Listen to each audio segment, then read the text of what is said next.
ben ik Buster, ik ben een Buster. Alle lekker de beat doen door een rocker. Ik ben een Buster, ik ben een Buster. Alle lekker de beat doen door een rocker. Samajwadi party के अबू आजमी ने जो आग लगाई है वो बुझने का नाम ही नहीं ले रही है।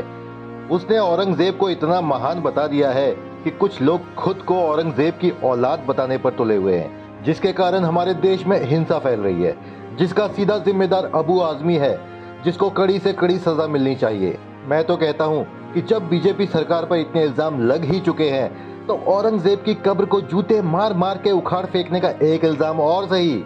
देखिए इस डिबेट में कैसे चोर उचक्के औरंगजेब के लिए बहस की जा रही है, जिसकी जरूरत भी नहीं है। तो चलिए लेके प्रभु श्री राम का नाम करते हैं शुभारंभ। जय श्री राम, जय हिंद। नागपुर हिंसा पर अगर गौरव भाटिया जी इंटरनेशनल साजिश हो रही थी, भड़काऊ बयान एक के बाद एक दिए जा रहे थे, तो अंत में सवाल यही आता है कि रोकने की जिम्मेदारी आपकी सरकार की थी। अभी परिस्थितियां वहां जहां पहुंची है, अलग अलग शहरों में भी अगर ऐसा हो रहा है, तो आपका रोड मैप क्या है, प्लान क्या है?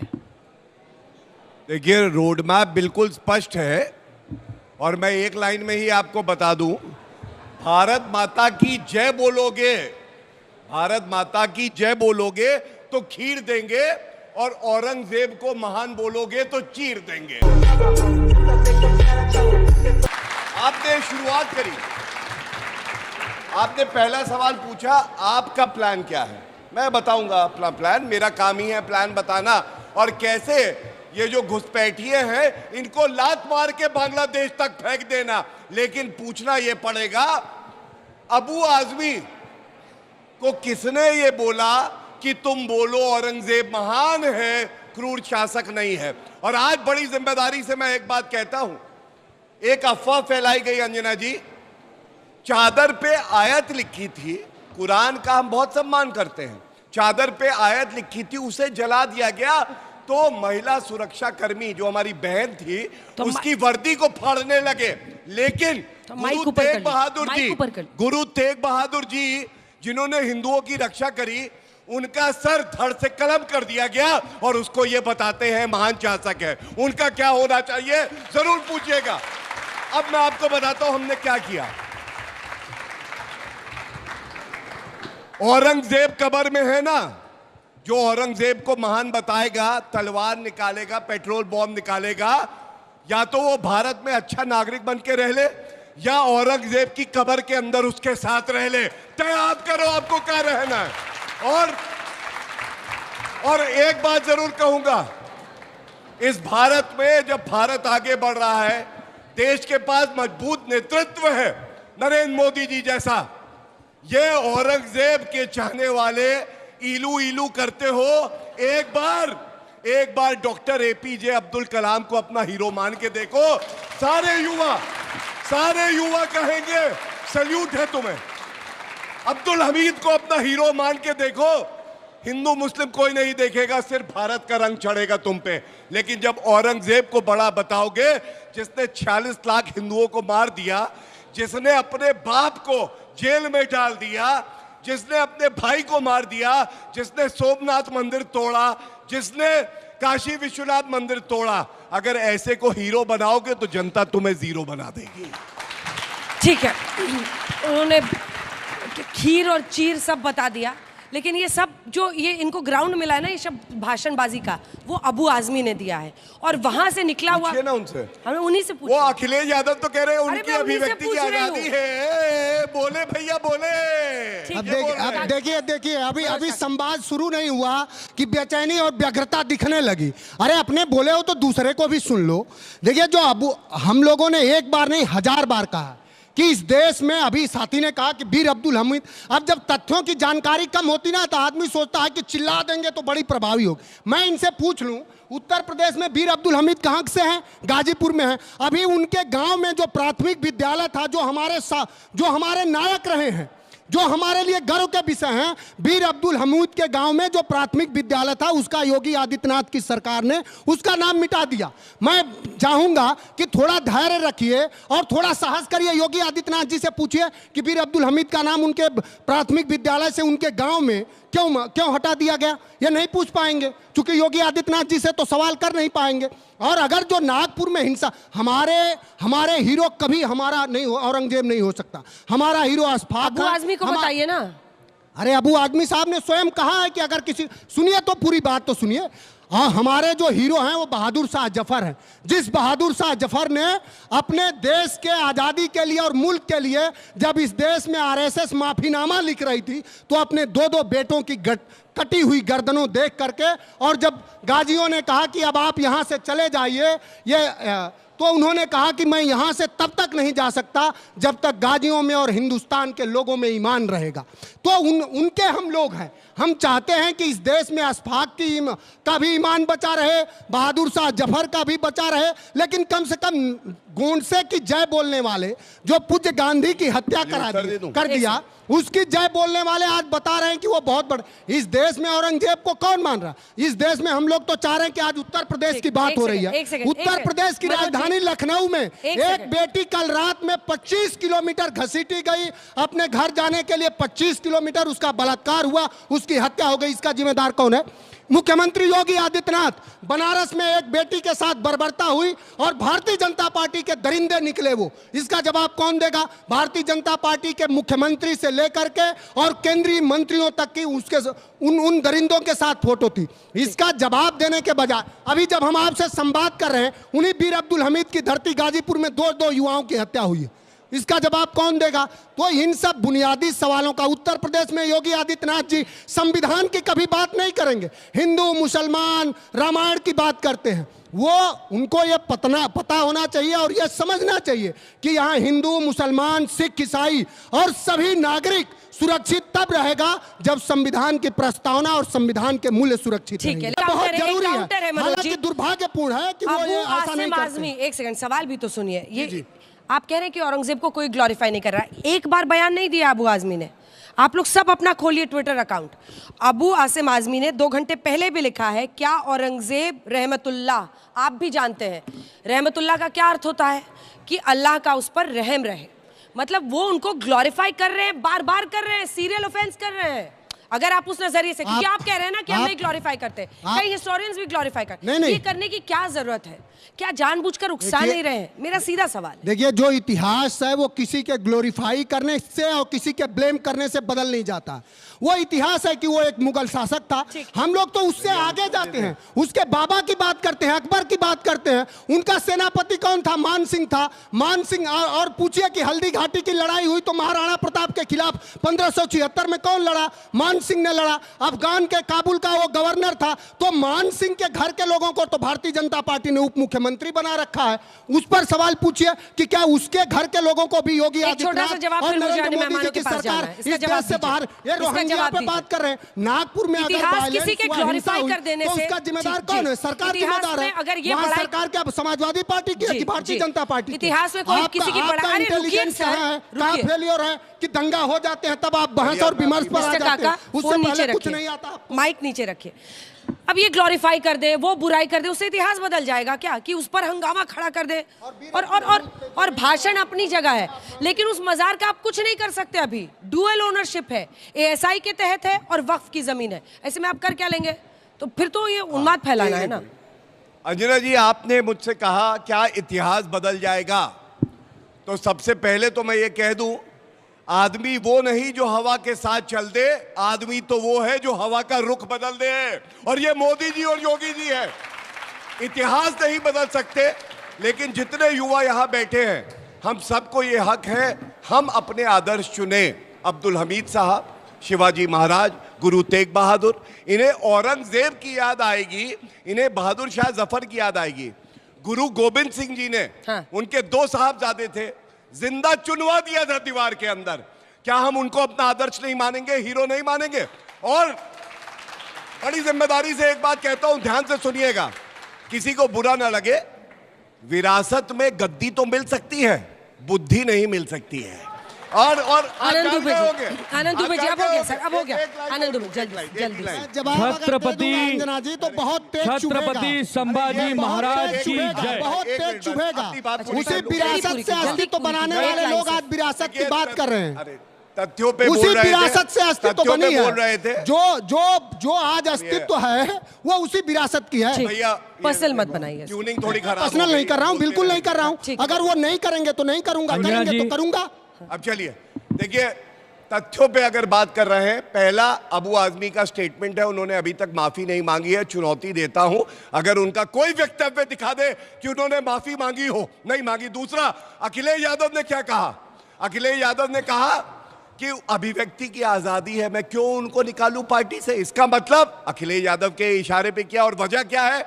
औरंगजेब ने अपने बाप को जब वो जिंदा था जेल की सलाखों के पीछे डाला, और अखिलेश यादव ने अपने पिताजी को कुर्सी से हटवा दिया। औरंगजेब आदर्श है, इसीलिए ऐसा हुआ है। अब जवाब दीजिए, क्योंकि इसीलिए आपके ऐसा नेता हुआ। पर कहा, रुक जाइए देखिए सर। देखिए अंजना जी, अब बहुत ध्यान से, जो लोग कम, जो मंद बुद्धि लोग होते हैं ना, इसीलिए उनको कुछ पता नहीं होता।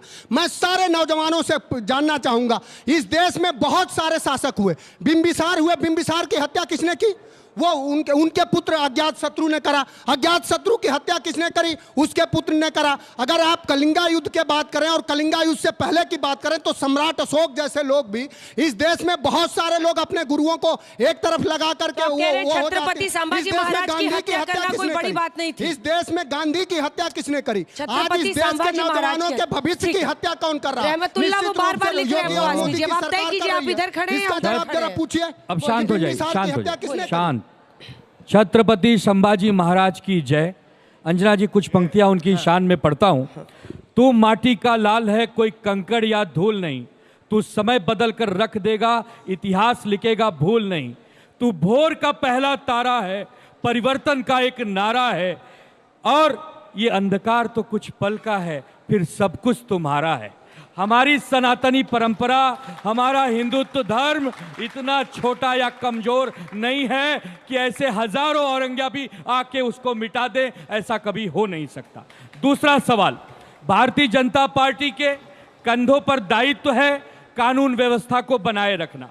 अगर दंगाई ये जानते हैं कि बैठी सरकार लापरवाह है, कमजोर है, ये हमारा कुछ बिगाड़ नहीं सकती, तो उत्पात मचाते हैं। अब आप सोचिए अंजना जी, 17 मार्च को ये हिंसा हुई, आज हम खड़े हैं, आज 4-5 दिन बीत गए, लेकिन आप बताइए अभी तक केवल 80 लोग ही पकड़े गए। अब तक तो 700 के 700 लोग कटघरे के पीछे होने चाहिए थे। बांग्लादेश से अगर तार जुड़े हैं तो किसका फेलियर है? क्या विपक्ष का फेलियर है? क्या आप सवाल विपक्ष से पूछेंगे? अगर बांग्लादेश या पाकिस्तान से दंगाइयों के तार जुड़े हैं तो अंतर्राष्ट्रीय स्तर पर भी सरकार का बहुत बड़ा फेलियर है, खुफिया एजेंसियों का फेलियर है। आप नतमस्तक होकर जनता के सामने क्षमा मांगिए कि इतना प्रचंड बहुमत मिलने के बाद भी हम महाराष्ट्र की कानून व्यवस्था नहीं बनाकर रख पा रहे हैं। आए दिनों अपराध, आए दिनों खून, आए दिनों हिंसा, आए दिनों बलात्कार। अगर आप ऐसा महाराष्ट्र बनाएंगे जो जंगल राज जैसा होगा तो माफ करना,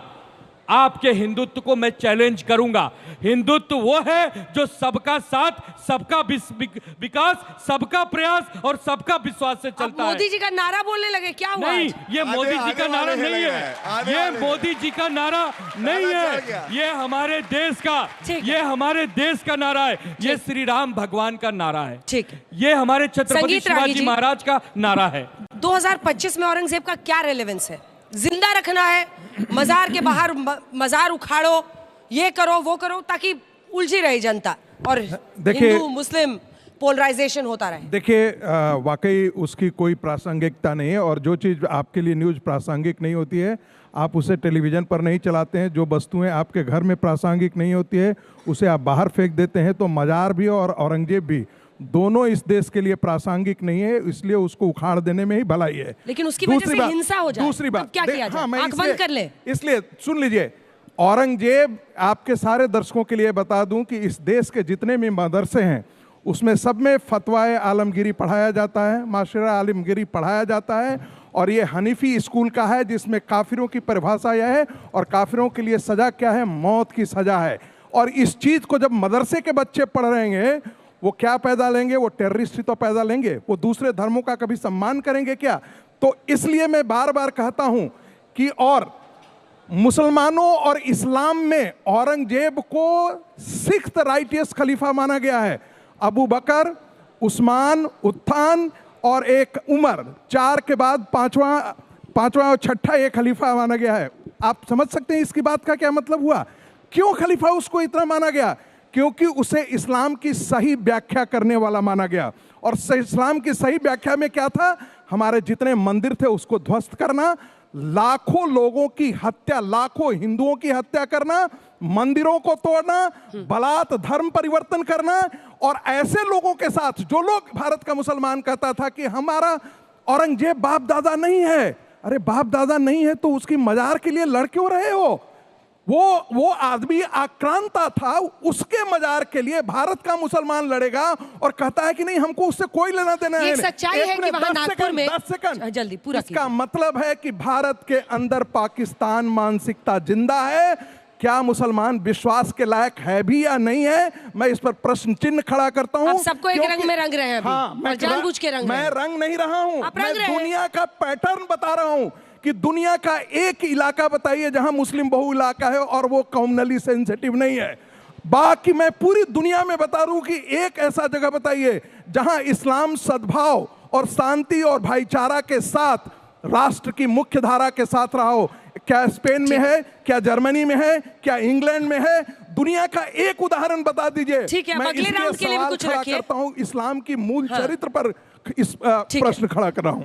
औरंगजेब जिंदाबाद और लब्बैक लब्बैक के नारे वहां लग रहे थे, जो कि आमतौर पर मुझे पता चला हज में ये नारा लगाया जाता है।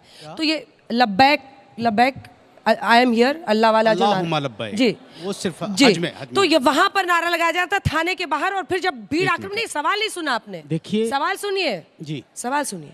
ये जो औरंगजेब परस्ती है, अगर 1000 लोगों की भीड़ आ जाए, वहां पर अनेकों दुकानदार थे, एक बूढ़ी बुजुर्ग महिला थी, वो पूछ रही कि मेरी क्या गलती है, हम पर क्यों हमला किया?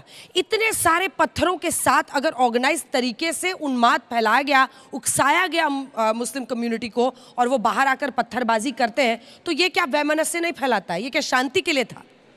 अंजना जी देखिए, मैं बार बार एक बात कहता हूं कि आप लोग जो ये शो दिखाए जाते हैं इससे बहुत बड़ा असर पड़ता है पूरी दुनिया पर।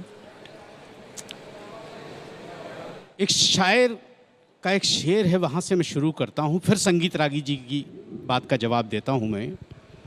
मैं सच कहूँगा मगर फिर भी हार जाऊँगा, वो झूठ बोलेगा और लाजवाब कर देगा। संगीत रागी साहब ने जितनी भी बातें बोली हैं सब झूठ बोली हैं, और ये प्रोफेसर हैं। ये सर देखिए, मैं सुन लीजिए, बीच में नहीं। आपने पहले ये कहा है कि वो इस्लाम के छठे खलीफा हैं।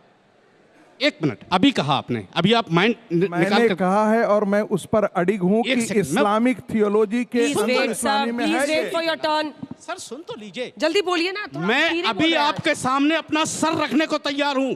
अगर आप किसी किताब में दिखा दें कि औरंगजेब को इस्लाम का छठा खलीफा माना गया, अभी साबित कीजिए आप, वरना झूठ मत फैला। मैं अपना सर जो खुदा के सामने झुकता है, आराम से जो खुदा के सामने झुकता है, मैं सर झुकाकर सलाम करूंगा आपको, अगर साबित कर दें। वरना ये झूठ बोलना बंद कर दीजिए। हर चैनल पर आप इस्लाम को गाली देते हैं, मुसलमानों को गाली देते हैं, और उन्हीं के दम पे सरकारें बना रहे। एक्सपोज करता हूं, गाली नहीं देता हूं। आप एक्सपोज नहीं कर रहे, आपको नफरत है मुसलमानों से, आपको नफरत है इस्लाम से, आपको नफरत है मुसलमानों से, और आपके जो आता है जिनको मोहब्बत कहते हैं वो मस्जिदों में दंडवत होते हैं। तुम्हारा क्या लगता है वो मस्जिदों में दंडवत होते हैं? फतवा आलमगीरी क्या है? काफिर की क्या परिभाषा है तुम्हारे लिए? मेरी बात सुनो, क्या परिभाषा है हनाफी स्कूल में? सुनो यार, क्या है परिभाषा? यही पढ़ाते हो क्या अपने बच्चों को प्रोफेसर? इसी दारुल देवबंद को यही पढ़ाते हो अपने बच्चों को कि कैसे कत्लेआम करना है, कैसे आतंकवादी बनना है? इस्लाम आप दोनों को मैं बोल रही हूं, माइक छीन लूंगी, मैं माइक छीन लूंगी दोनों से। बंद कीजिए संगीत रागी, माहौल खराब किया है इस मुल्क के। संगीत रागी स्टॉप इट, मैं आपको बोल रही हूँ बंद कीजिए। Keep your mic here, mic कीजिए, ऑडियो डिप कर दीजिए, ये डिबेट ही खत्म कर देते हैं। आप बंद कीजिए इसको प्लीज सर, प्लीज। नहीं, आप दोनों को मैं माइक दूंगी तब आप बोलेंगे। Please sir, please wait for your turn. मैं नहीं चाहती हूँ कि धर्म के नाम पर, प्लीज थोड़ा सा रुक जाए। आप बोलिए, लेकिन बारी बारी से बोलिए, एक साथ मत बोलिए, बारी बारी से बोलिए। एक जो उन्होंने कहा था, प्लीज वेट। आप लगातार बोल रहे हैं साहब, अरे लगातार बोल रहे हैं, आराम कीजिए। इतना गुस्सा ने भड़कने का कुछ नहीं है। जो फैक्ट रिसर्च के जरिए निकलता है, वो 6 मुगल एम्परर थे, 6 खलीफा नहीं थे। तो आप please wait, if you have a source quote your source, नहीं तो झूठ और अफवाह मत फैलाइए। मैं आप सबसे निवेदन कर रही हूँ, धर्म के नाम पर उन्माद फैलाइए मत यहाँ पर। तो कैसी लगी ये डिबेट और औरंगजेब के बारे में आपका क्या ख्याल है? कमेंट सेक्शन में जरूर बताइए। वीडियो को लाइक और चैनल को सब्सक्राइब करना मत भूलना। मिलते हैं अगले वीडियो में, तब तक के लिए जय श्री राम, जय हिंद।